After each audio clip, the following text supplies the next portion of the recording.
here's what we're doing. We're creating a sacred space.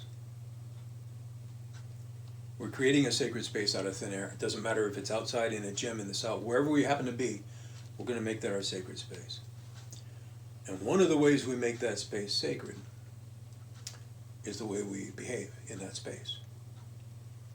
You know, you don't go out on the playground and then, you know, screw around and then you go to a cathedral and act that same way? No. Right? It's a sacred space. So that's what we do, and this is really alien for people. They're not accustomed to this. So we have to teach them about it. And this begins before class begins. When I set up the room, I'll have the weapons, which they are not going to touch in this class, but I'll have the weapons laid out in a precise row. Maybe I'll lay out some mass, set up the whole thing. It's like the altar, man. Right? And when the kids come to class, I welcome them with a smile, and I say, please sit down and be quiet, and we'll get started in a few minutes. And once you get the first one sitting down and being quiet, it's easy to get the rest of them. And the first one will do it because he doesn't know any better. Right? And you're the man. Right? This is really important because if you screw it up, you'll never be able to unscrew it. So from the very beginning, or before the beginning, right, you're setting up this thing. So you get everybody come in, everybody sits down, and they be quiet and wait for class to begin. All right? And then you just have to explain the setup. You know, say, look, we're going to do this thing, and part of it is that it's dangerous. For example, it's dangerous, and I very much don't want any of you to get hurt.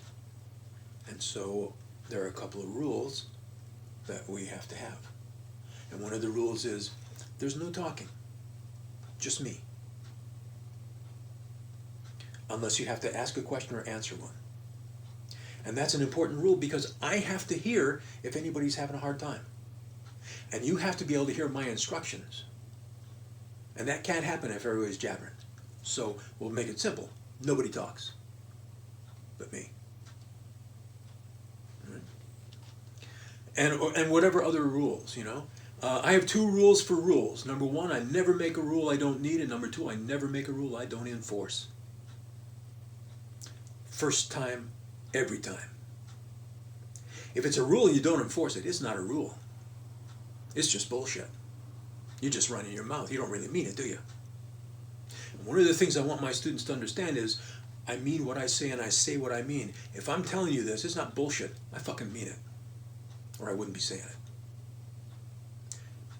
This also may be somewhat different than what they've encountered in other places. So you lay out the rules for them about talking, about how they are to conduct themselves when they come to class, sit and wait for class to start. You know, you may give them permission to talk quietly. And when you say that, if you want to, you can talk quietly. And you say that to them in a real quiet voice so they get the picture. Right? You lay the whole thing out for them and give them the reasons why we're going to do it this way.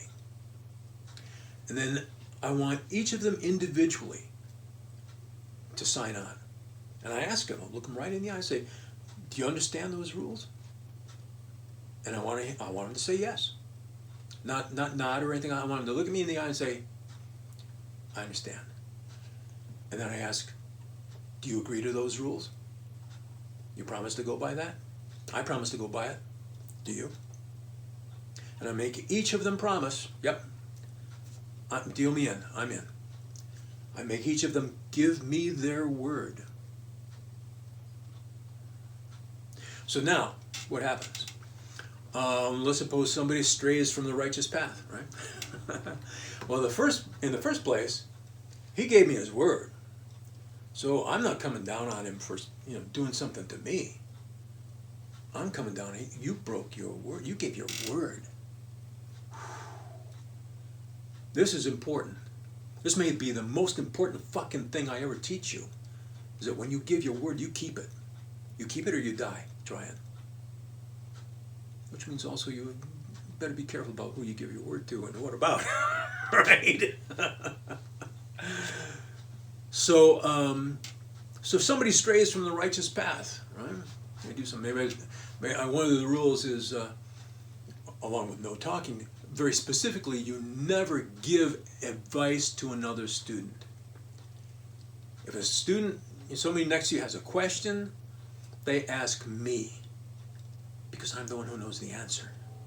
You don't ask some dummy next to you who doesn't know any fucking more than you do about it. That doesn't make any sense to start with. Plus it violates the no talking principle. So the first time that happens, I descend upon this poor infant like I am the God Jehovah. You know, and I'm bringing hell was coming with me. And you know, and I'm harsh. I'm quite harsh. And I know the kids. I know what the kid's going through. I've been there. You know, and so I'm harsh with him. I can, you know, to fess up this mistake. I say, don't do it again. If you do it again, you can't participate in class any longer. You know, I mean, you can do whatever you want, man, but you're not going to do it here. So if you want to remain in this class, this is what you're going to have to do. And if you don't want to do that, you're a free human being. You can go. You don't owe me being here. I'm not emotionally involved. If you'd rather be doing something else, for Christ's sake, go do something else. But if you want to do this is what's going to be required of you. So I come down on like a ton of bricks, and all the other kids are going, holy fuck. Right? And, but here's something else that's important. I'm harsh, but I'm not angry. It's not a personal beef. I'm not saying this because I don't like you. I'm saying this because it's my job to enforce the rules so that you don't get fucking hurt. And a couple other things. Right? It's not personal. And as soon as that's over, it's over. Then we're all smiles and buddies again. We go on and like it never happened. As far as I'm concerned, it never happened. We just move on now. And you know, I try not to ever remember it. You know, sometimes if it looks like you really took a bruise, I may make a special effort to be conciliatory, so he knows it. I want to be sure that they know it wasn't a personal beef and we're good, you know. But once you get people to agree to something, you know, if it belongs to them. You know, these aren't the rules because they belong to me and I'm forcing them on you. These are our rules together. This is our sacred space. Yeah, I happen to be the high priest, but that's only because I've been around it longer than you and I know a few things. Maybe someday you'll be calling the shots. Maybe I'll be listening to you. You'll be the mucky muck and I'll be the I'll be the student. Entirely possible, right? Right? So once they're invested in the thing, it belongs to them. And it's amazing that once you do that, you know, people ask me, well, what do you do about disciplinary problems in your class? And I say, I don't know. I've never had any. You know?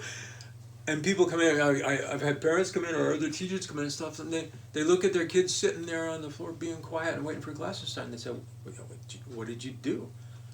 That's not my child. You know, what did you do? Give him drugs? What's going on? I said, no.